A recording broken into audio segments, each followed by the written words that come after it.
Hello friends, स्वागत है आपका फिर से आपके अपने channel A to Z job vacancies में। इस चैनल के मीडियम से मैं लेके आया हूँ आपके लिए उत्तराखंड एलटीडी 2024 की टीचिंग एप्टीट्यूड की यूनिट 5 की 16th क्लास। और इस 16th क्लास में जो यूनिट 5 की है, इसमें हम डिस्कस करेंगे कोठारी कमीशन के बारे में, जिसे आप राष्ट्रीय शिक्षा आयोग 1964 और 66 भी कहते हैं। आप इसी तरह से चैनल पे हमने बहुत सारी क्लासेस अपलोड कर ली है। यूनिट 5 में इससे पहले जो टॉपिक था वो था आपका मुदालियर कमीशन। उसके बारे में भी मैंने डिस्कशन किया था। वो वीडियो जो आप जरूर देखेगा, ताकि आपको वहां से आयोग को पढ़ने में आसानी होती है, क्योंकि अगर आप एक आयोग को छोड़ देंगे तो दिक्कत होगी। तो पहले उस आयोग को पढ़िए, फिर इसको पढ़ेंगे तो ज्यादा सुविधा होगी। इसके बाद हम शिक्षा नीति पे जाएंगे 1968 पे, और फिर 1986, 1992, और फिर इस तरह से ईयर वाइज एक एक करके सारी चीजों को खत्म करेंगे। ये यूनिट भी लगभग समाप्ति की ओर है। इससे पहले यूनिट 3 आपने होपफुली पढ़ ली होगी, अगर नहीं देखी है तो पूरी क्लासेस उसकी भी आप देख सकते हैं। तो चलिए स्टार्ट करते हैं आज के कोठारी कमीशन की क्लास को। तो सबसे पहले तो देखिए, कोठारी कमीशन या कोठारी आयोग जो है वो 1964 से 66 तक था।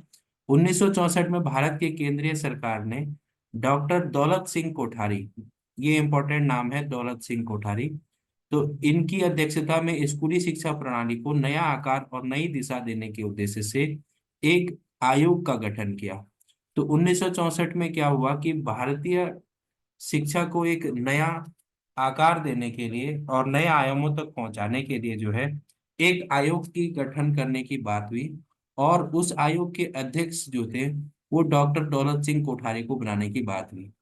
इसे कोठारी आयोग के नाम से जाना जाता है। मैंने प्रीवियस क्लास में भी कहा था कि जितने भी आयोग होते हैं वो अध्यक्ष के नाम पे ही ज्यादातर रखे जा रहे हैं, और इसीलिए उनके दो दो नाम होते हैं। एक तो अध्यक्ष के नाम पे नाम होगा और एक अन्य नाम होगा।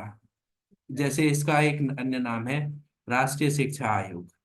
इसके साथ साथ जो है कोठारी आयोग के नाम से जाना जाता था। डॉक्टर कोठारी उस समय विश्वविद्यालय अनुदान आयोग के अध्यक्ष थे। विश्वविद्यालय अनुदान आयोग आपको मैंने बताया है यूजीसी। तो यूजीसी के अध्यक्ष थे उस टाइम कौन? आपके दौलत सिंह कोठारी। तो उस समय जब कोठारी आयोग या राष्ट्रीय शिक्षा आयोग या भारतीय शिक्षा आयोग भी इसी को कहते हैं, इसकी स्थापना की गई या इसके लिए गठन किया गया, तो उस आयोग के अध्यक्ष जो है दौलत सिंह कोठारी थे। और वह दौलत सिंह कोठारी उस समय यूजीसी के भी अध्यक्ष थे। आयोग ने स्कूली शिक्षा की गहन समीक्षा प्रस्तुत की, जो भारत के इतिहास में आज भी सर्वाधिक गहन अध्ययन माना जाता है। तो कोठारी आयोग के अध्ययन को भारतीय शिक्षा का अभी तक का सबसे अधिक गहन अध्ययन माना जाता है। दौलत सिंह कोठारी आयोग 1964-66 या राष्ट्रीय शिक्षा आयोग भारत का ऐसा पहला शिक्षा आयोग था जिसने अपनी रिपोर्ट में सामाजिक बदलावों को ध्यान में रखते हुए कुछ ठोस सुझाव दिए। तो यह आयोग एक ऐसा आयोग था जिसने सामाजिक बदलावों को ध्यान में रखते हुए अपनी रिपोर्ट को प्रस्तुत किया। जो दौलत सिंह कोठारी आयोग था, इसकी विशेषता ये थी कि इसने शिक्षा के सभी पहलुओं पर विचार किया। जैसे आपने माध्यमिक शिक्षा आयोग पढ़ा होगा, तो उसमें आपने जितने भी सुझाव देखे वो ज्यादातर सुझाव माध्यमिक शिक्षा से रिलेटेड थे। लेकिन यहाँ पे जो आपका भारतीय शिक्षा आयोग या राष्ट्रीय शिक्षा आयोग या आप कोठारी आयोग कहें, इसने क्या किया? शिक्षा के हर स्तर के पहलुओं पर चर्चा की। तो इस तरह से अब बढ़ते हैं आयोग के सदस्यों की बात करते हैं। तो कोठारी आयोग के सदस्य प्रोफेसर दौलत सिंह कोठारी इसके अध्यक्ष थे उस समय, यूजीसी के सदस्य थे। उसके इस सॉरी यूजीसी के अध्यक्ष थे उस टाइम। बाकी जो सदस्य हैं उनमें जो महत्वपूर्ण सदस्य से श्री A R दाऊद, भूतपूर्व स्थानापन्न संचालक माध्यमिक शिक्षा प्रसार योजना नई दिल्ली। फिर उसके बाद श्री H L एल्विन, संचालक शिक्षा संस्थान लंदन विश्वविद्यालय लंदन से। फिर उसके बाद श्री R S गोपाल स्वामी, संचालक जनरल अनुसंधान संस्थान नई दिल्ली। फिर उसके बाद प्रोफेसर संतोषी इहारा, विज्ञान और अभियंत्रण विद्यालय वसुधा विश्वविद्यालय टोक्यो से। ये उसके विदेशी सदस्य डॉक्टर B S झा, भूतपूर्व संचालक कॉमनवेल्थ शिक्षा संपर्क संपर्क इकाई लंदन। फिर श्री P N कृपलाल, शैक्षिक परामर्शदाता एवं सचिव भारत सरकार शिक्षा मंत्रालय नई दिल्ली। तो Shri A R Dawood, Shri H L Elvin, R S Gopala Swamy, professor Santoshi Ihara, फिर डीवीसी झा, फिर पी एन कृपाल। इसके अलावा भी और सदस्य थे प्रोफेसर एम पी माथुर, जो कि अर्थशास्त्र के प्राध्यापक थे।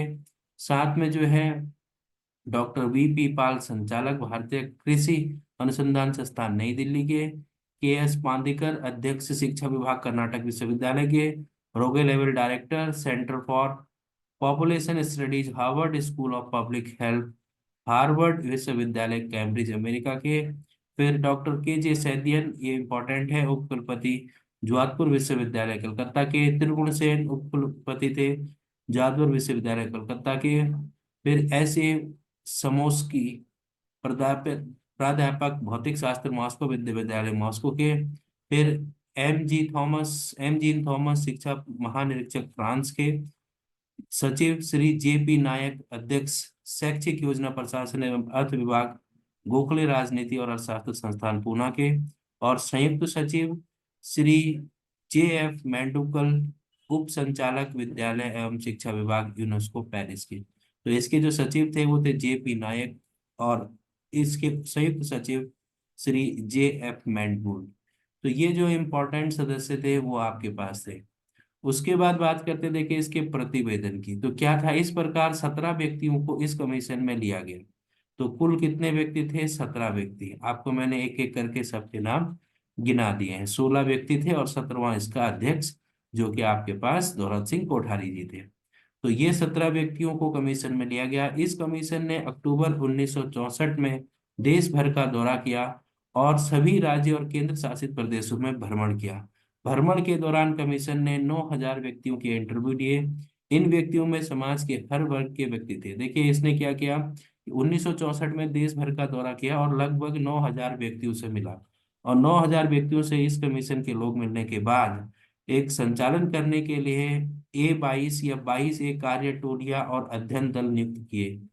इस कमीशन की रिपोर्ट प्रस्तुत करने में 2 वर्ष लग गए। इसको अपनी रिपोर्ट को प्रस्तुत करने में जो है 2 वर्ष का समय लगा।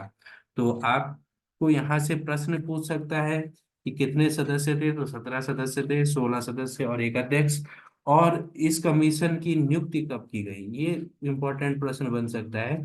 तो जो ये आपका कमीशन था, कोठारी कमीशन, इसकी नियुक्ति की गई थी 14 जुलाई 1964 को। यहाँ केवल अक्टूबर 1964 में जो है इसको जो है देश भर के दौरे करने के लिए भेजा गया, ये लिखा हुआ है। तो आप यहाँ पे ये लिख सकते हैं कि इसकी नियुक्ति कब की गई। तो 14 जुलाई 1964 को नियुक्ति की गई थी।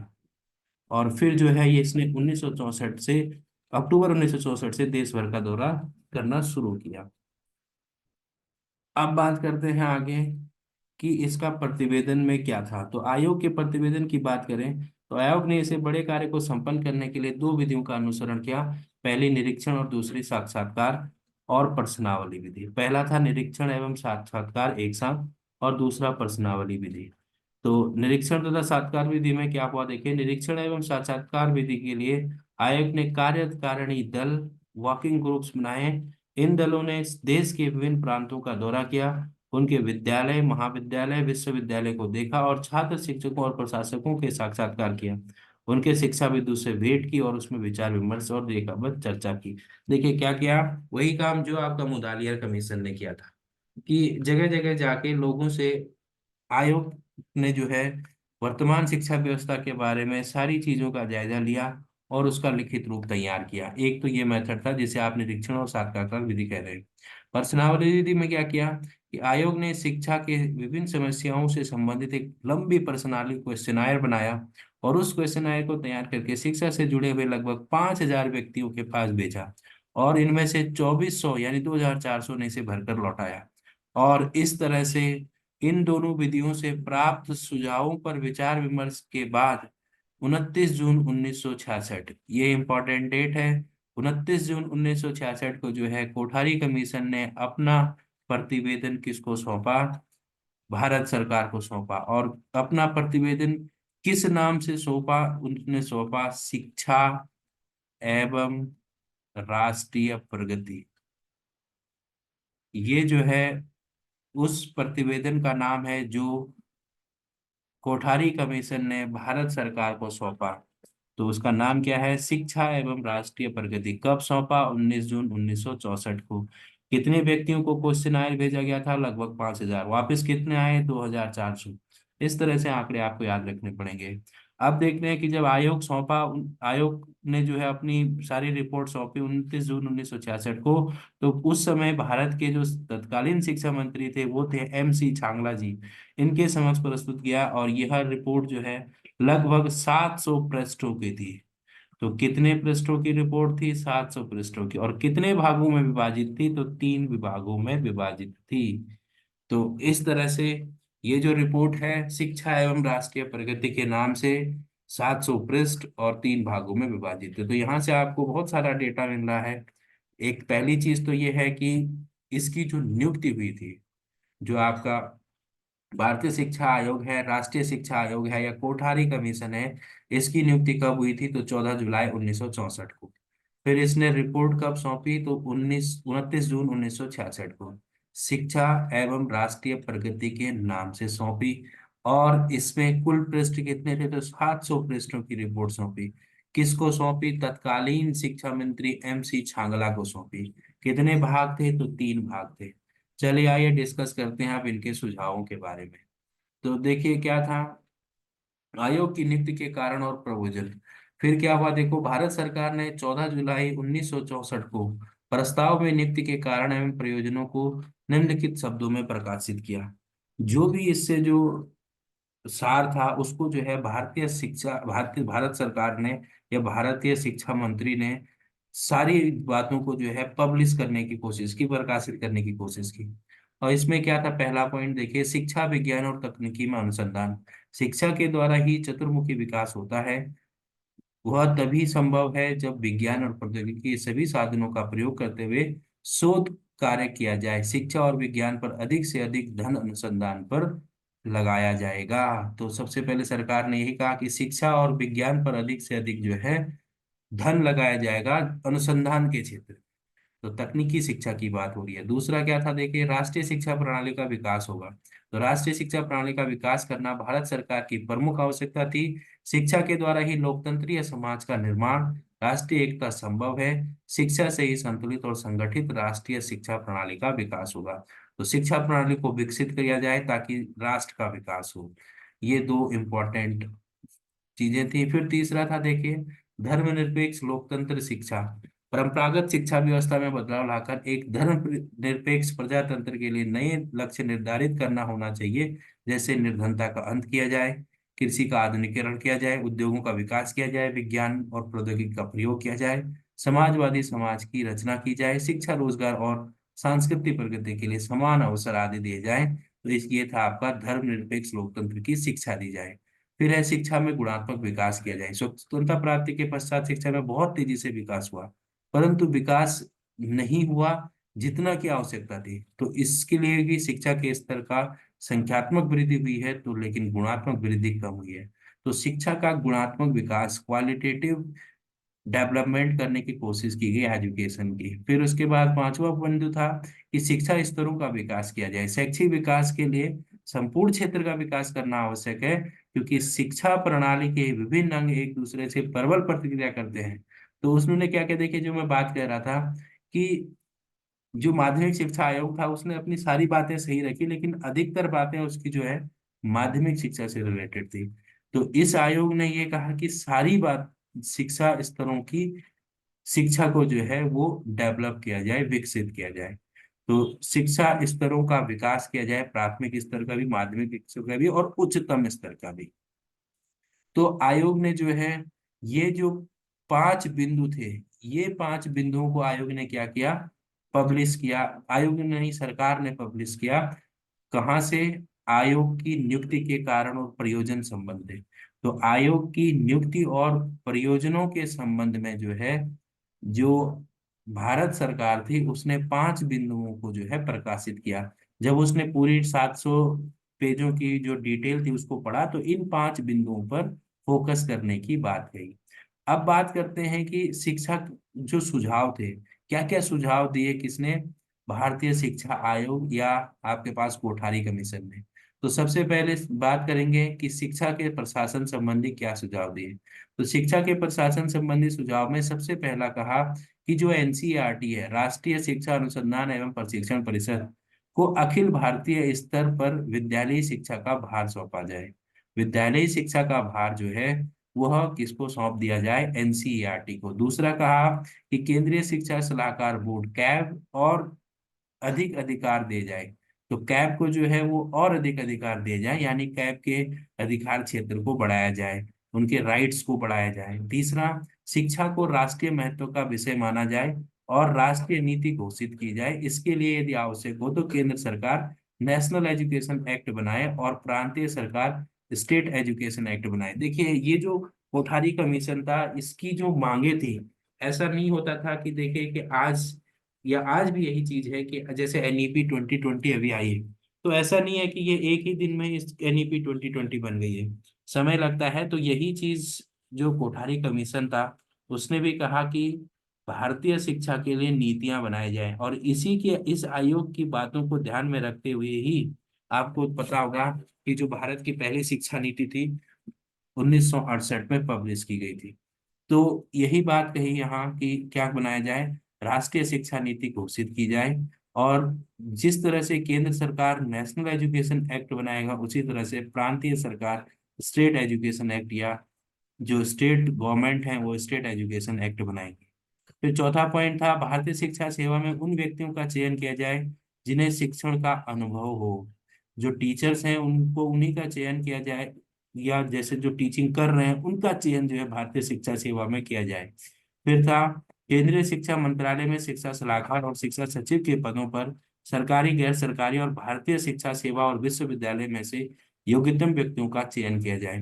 देखिए, इस आयोग की बात ये थी कि जो भी शिक्षा विभाग में लोग जुड़ रहे हैं, सपोज करो कोई उच्च पद पर आसीन अधिकारी है, तो वो भी क्या होना चाहिए, शिक्षण के क्षेत्र से जुड़ा हुआ होना चाहिए। तो इससे क्या होगा कि जब लोग सारे के सारे शिक्षण के क्षेत्र से जुड़े होंगे, तो अपने आप ही जो है भारतीय शिक्षा का विकास होगा। तो इस चीज की बात कही गई। आगे बात करते हैं, शिक्षक शिक्षा प्रशासकों और शिक्षकों के बीच स्थानांतरण की व्यवस्था की जाए। तो स्थानांतरण की व्यवस्था की जाए प्रशासकों और शिक्षकों के बीच, ट्रांसफर्स की। आगे बात करते हैं, देखिए ये तो थे जो आपका मुख्य सुझाव थे प्रशासन संबंधी सुझाव। अब इसने वित्त संबंधी क्या सुझाव दिए। तो आयोग ने स्पष्ट किया कि 1965-66 की अपेक्षा 1985-86 में छात्र संख्या कम से कम 2 गुनी हो जाएगी। भविष्य की भी बात की, देखिए कि अभी जितनी छात्र संख्या है उसके 2 गुनी भविष्य में हो जाएगी। तो प्रति छात्र व्यय 12 रुपए से 54 रुपए हो जाएगा। इसलिए शिक्षा बजट में प्रतिवर्ष वृद्धि करना आवश्यक है। यह आयोग पहला ऐसा आयोग था जिसने शिक्षा के लिए बजट में वृद्धि की बात कही। तो केंद्र सरकार अपने बजट में शिक्षा के लिए कम से कम 6% का प्रावधान करे। जो भी केंद्र सरकार बजट पेश करेगी, उसमें कम से कम 6% जो है वो शिक्षा के लिए होना चाहिए। ये बात कही किसने, आपका कोठारी कमीशन ने। और यह इंपॉर्टेंट है, इस पे एमसीक्यू बन सकता है, तो ध्यान रखिएगा। उसके बाद क्या बात हुई, देखिए भारत सरकारें भी अपने बजट में शिक्षा के लिए कम से कम 6% प्रावधान करें। राज्य सरकार भी अपने बजट में 6% किसके लिए दें, शिक्षा के लिए दें। केंद्र सरकार भी 6% और राज्य सरकार भी। राज्यों में स्थानीय संस्थाओं, ग्राम पंचायत, नगर पालिकाओं करें उनकी क्षेत्र की प्राथमिक शिक्षा संस्थानों को का विभिन्न भार सौंपा जाए। जो जो राज्य की स्थानीय संस्थाएं हैं, जैसे ग्राम पंचायत हो गई, नगर पालिका हो गई, इनको भी जो है प्राथमिक शिक्षा का कुछ भार सौंपा जाए। ये था वित्त संबंधी सुझाव कोठारी आयोग के। आगे बात करते हैं कि शिक्षा के नियोजन संबंधी सुझाव क्या दिए गए। 1951 में हमारे देश में पंचवर्षीय योजना का श्री गणेश हुआ। शिक्षा के क्षेत्र में भी पंचवर्षीय नियोजन प्रारंभ हुआ। इस नियोजन में अनेक खामियां थी, आयोग ने इनमें सुधार की बात कही। पहला क्या कहा कि जो शिक्षा नियोजन केंद्रीय और प्रांतीय स्तर पर अलग अलग किए जाए। जो शैक्षिक नियोजन है उसमें केंद्र स्तर अलग हो जाए और प्रांतीय स्तर को अलग कर दिया जाए। फिर विद्यालय शिक्षा का नियोजन स्थानीय निकाय को दे दिया जाए और राज्य सरकारें मिलकर करें। देखिए, जो विद्यालय शिक्षा का नियोजन था, यानी जो स्कूल एजुकेशन है, उसमें स्थानीय निकाय और राज्य सरकारें मिलकर प्रावधान करें शिक्षा का, और शिक्षा का नियोजन जो उच्च शिक्षा है वो प्रांत और केंद्र मिलकर करें। फिर शैक्षिक नियोजन वर्तमान और भविष्य की मांगों के आधार पर किया जाए।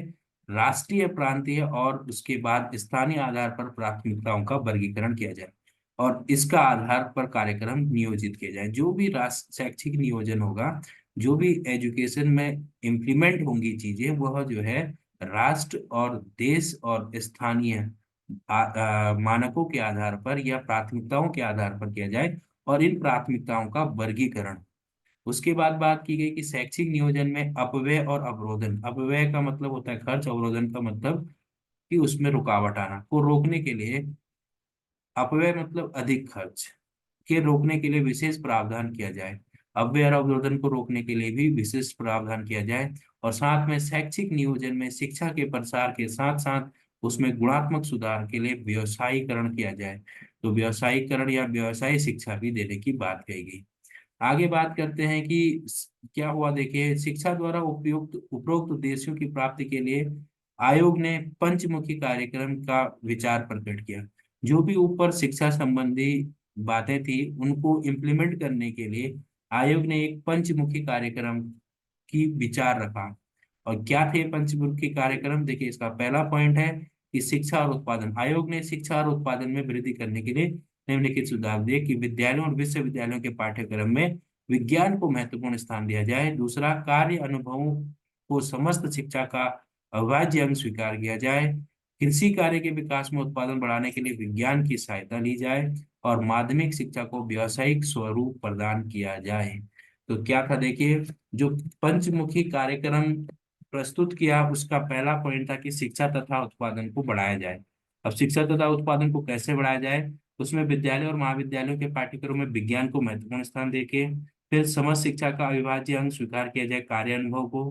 फिर कृषि कार्य का विकास किया जाए जिससे उत्पादन को बढ़ाने में विज्ञान की सहायता लेनी पड़े। और माध्यमिक शिक्षा का जो है व्यावसायिक स्वरूप दिया जाए, यानी माध्यमिक शिक्षा में व्यावसायिक पाठ्यक्रमों को भी शामिल किया जाए। आगे दूसरा पॉइंट था, देखिए, सामाजिक, नैतिक और आध्यात्मिक मूल्यों का विकास। अब जो ये आपका सामाजिक, आध्यात्मिक और नैतिक मूल्यों का विकास है, इसमें क्या कहा गया कि समस्त शिक्षण संस्थानों में नैतिक, सामाजिक तथा आध्यात्मिक मूल्यों को शिक्षा दी जाए। नैतिक शिक्षा दी जाए, सामाजिक शिक्षा दी जाए और आध्यात्मिक शिक्षा दी जाए। प्राथमिक स्तर पर इन मूल्यों की शिक्षा रोचक कहानियों द्वारा की जाए। देखिए, प्राथमिक स्तर पर जो शिक्षा दी जाए उसमें रोचक कहानियों का समावेश किया जाए। साथ में तीसरा था, माध्यमिक स्तर पर इन मूल्यों के संबंध में अध्यापक तथा विद्यार्थी मिलकर विचार विमर्श करें। अब जो ये मूल्य होंगे इसमें विद्यार्थियों को भी शामिल किया जाए और विद्यार्थी और अध्यापक जो है मिलकर इन मूल्यों का निर्माण करें। ये बहुत अच्छी बात थी आयोग की। फिर उसके बाद था कि विद्यालय का वातावरण इन मूल्यों से ओतप्रोत रखना चाहिए। ये दूसरा रिकमेंडेशन थी। फिर तीसरी रिकमेंडेशन क्या थी कि दूसरा आप कर चुके हैं, यही चीज है। तीसरा क्या, देखिए, शिक्षा और लोकतंत्र की सुदृढ़ता। अब तीसरा कहा कि शिक्षा और लोकतंत्र की सुदृढ़ता होनी चाहिए, यानी education and consolidation of democracy, लोकतांत्रिक शिक्षा होनी चाहिए। 14 वर्ष तक के बच्चों को निःशुल्क और अनिवार्य शिक्षा दी जाए, ये बात कही गई। बिना भेदभाव के सभी बालकों को शिक्षा के समान अवसर दिए जाए। वह शिक्षा के लिए कार्यक्रम आयोजित किए जाए। और माध्यमिक और विश्वविद्यालय शिक्षा का विकास करके सुयोग्य और कुशल नेतृत्व पर शिक्षण दिया जाए। ये थी बात किसकी? लोकतंत्र का की सुदृढ़ता की, यानी सुदृढ़ लोकतंत्र की कल्पना की जाए। फिर चौथा पॉइंट है आपका शिक्षा और आधुनिकीकरण। आयोग ने भारत के आधुनिकीकरण के लिए सुझाव प्रस्तुत किए। इसमें क्या सुझाव प्रस्तुत किया कि आधुनिकीकरण की दृष्टि से औद्योगिक सहायता ली जाए। आधुनिकीकरण करने के लिए शिक्षा को एक साधन के रूप में स्वीकार कर लिया जाए और सामान्य व्यक्ति के शिक्षा स्तर को ऊपर उठाया जाए और शिक्षा के द्वारा उचित मूल्यों और दृष्टिकोण का विकास हो। तो ये महत्वपूर्ण बिंदु थे। उसके बाद जो आपका चार सुझाव थे, चौथा कार्यक्रम था, और पांचवा जो था कि सब चीजों का क्या किया जाए? मूल्यांकन किया जाए। इस तरह से ये पांच बातों पर उन्होंने जो है पंचमुखी कार्यक्रम प्रारंभ किया था। अब शिक्षकों के लिए क्या सुझाव दिए, देखिए। पहला था कि वेतन। आयोग ने शिक्षकों के वेतन के विषय में क्या क्या विचार प्रमुख दिए। देखिए, क्या दिए कि भारत सरकार विद्यालय के शिक्षकों के न्यूनतम वेतन सुनिश्चित करे। न्यूनतम जो वेतन देना है वो सुनिश्चित करें। राजकीय और अराजकीय विद्यालयों के शिक्षकों के वेतन क्रम में समानता का सिद्धांत का पालन किया जाए। साथ में विश्वविद्यालय और उससे संबद्ध कॉलेज के अध्यापकों के वेतन क्रम में पर्याप्त वृद्धि की जाए। दूसरा क्या था कि वेतन क्रम संबंधी सुझाव क्या थे।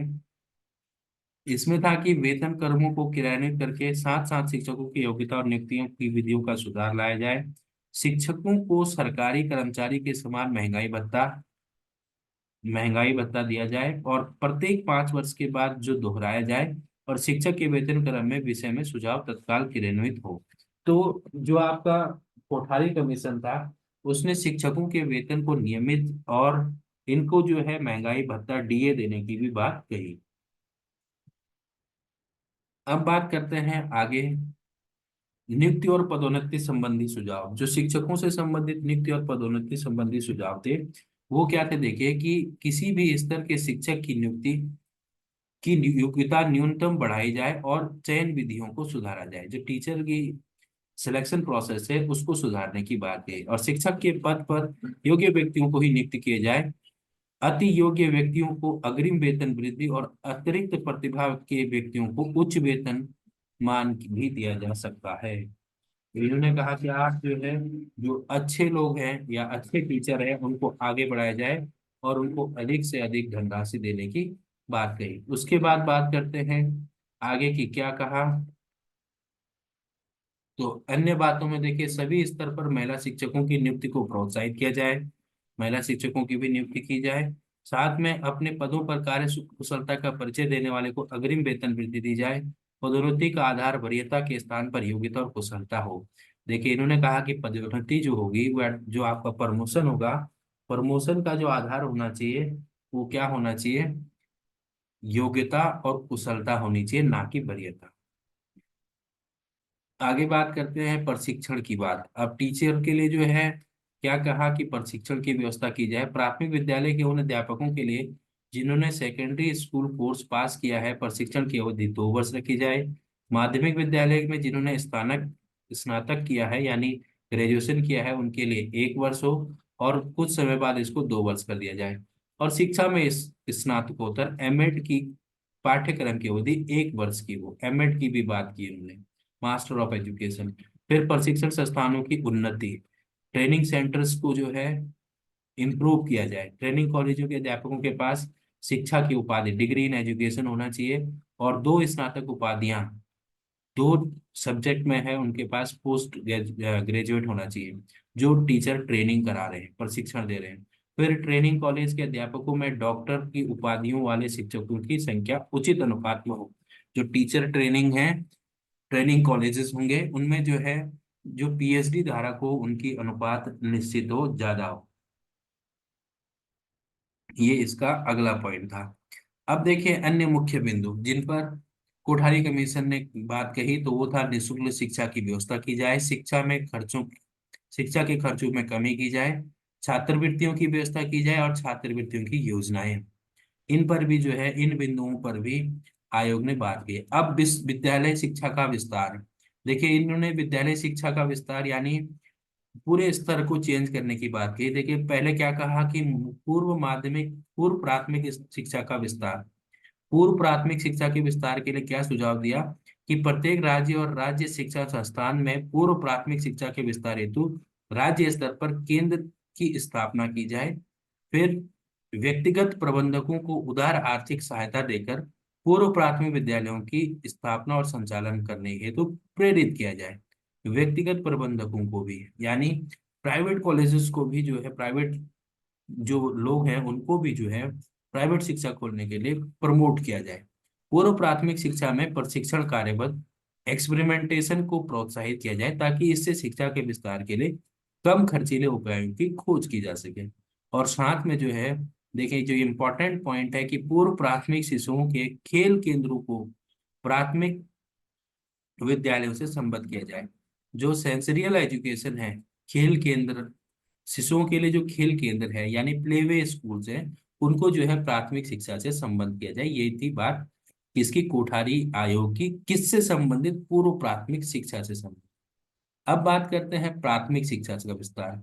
1975-76 देखिए जो कोठारी कमीशन था उसने न केवल वर्तमान स्थिति के बारे में बातें कही, बल्कि भविष्य में जो चीजें हो सकती हैं उनके लिए भी बात की। देखिए 1975-76 तक देश के बच्चों में 5 वर्ष की उत्तम प्राथमिक शिक्षा का व्यवस्था की जाए।